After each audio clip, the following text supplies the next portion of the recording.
English for medical professionals. In this video, it is explained what language to use when communicating in the workplace and with patients.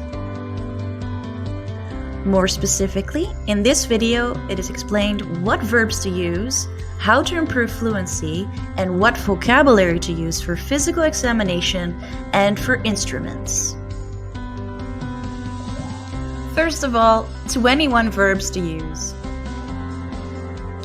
Verbs that express action: aim, assess, assist, administer, care, check, clean, discuss, empty, encourage, inform, involve, ensure, give, maintain, monitor, offer, nurse, refer, talk, use.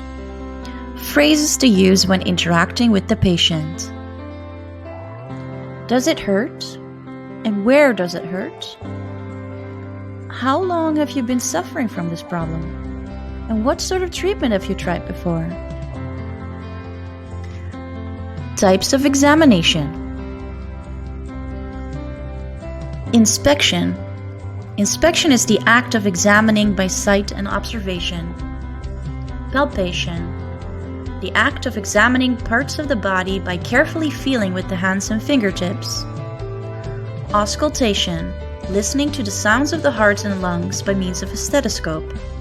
Percussion. Examining parts of the body by tapping with fingers or an instrument and sensing the resultant vibrations.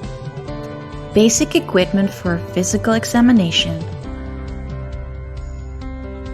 Otoscope. An instrument used to look into the ears. Percussion hammer. An instrument used by practitioners to test deep tendon reflexes. Ophthalmoscope. An instrument used to see inside the fundus of the eye and other structures. Nasal speculum. An instrument used to examine the anterior part of the nose. In this video, it was explained what verbs to use, how to improve fluency, and what vocabulary to use for physical examinations and for instruments. Hope this helps. Have a good one. Bye!